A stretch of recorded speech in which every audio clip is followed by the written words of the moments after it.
Hello everybody, welcome to Bash Course Bits. I'm young Hank. Today we are talking about Dactylic Hexameter Scansion.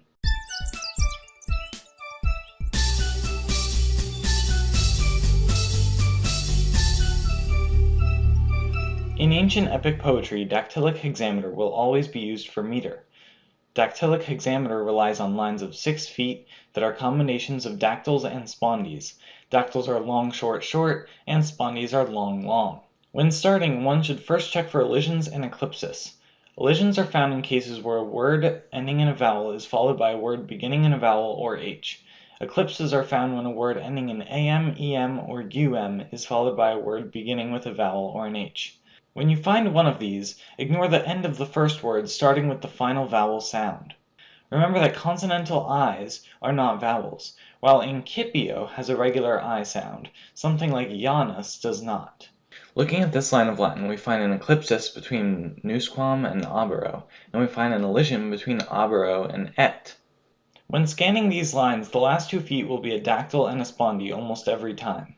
The last syllable is known as the syllaba anceps. It's usually long, but even when it's not, for the purposes of scansion we mark it long. Next we mark long by position. If a vowel is followed by 2 consonants, the vowel is marked long.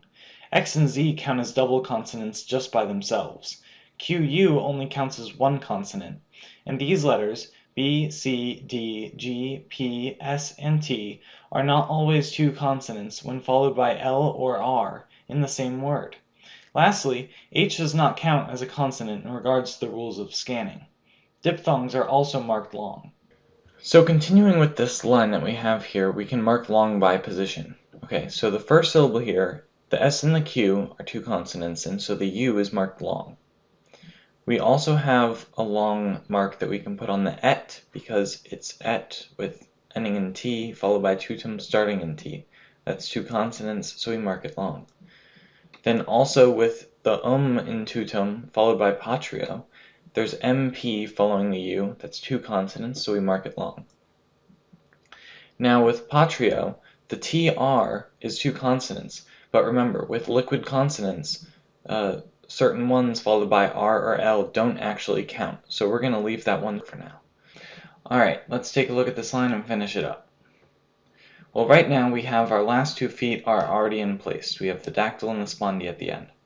We've also marked 1 elision and 1 eclipsis, and we have 3 long syllables marked.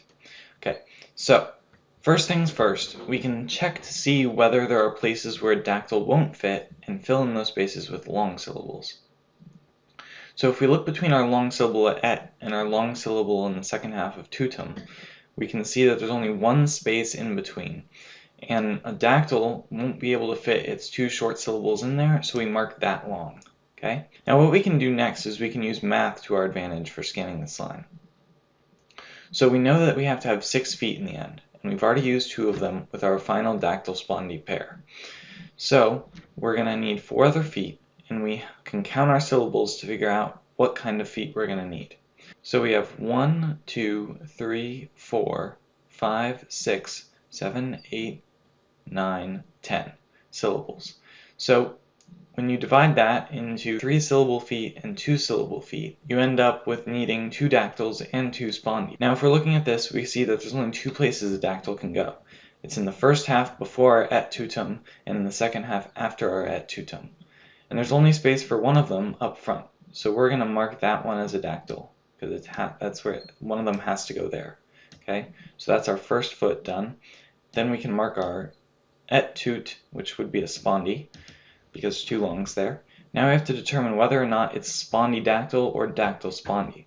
One thing we can use here is that certain sounds will be commonly long or commonly short, and they're not hard and fast rules, but when you have a toss-up like this, the I in patria is a sound that will often be short. The te with that E will often be long. And by doing that, we can figure out that there's a dactyl and a spondee in that order. And that is our full line complete.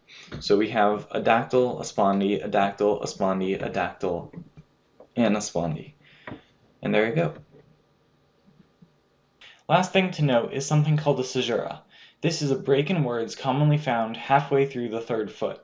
Sometimes the caesura will be messed up by an elision or an eclipsis.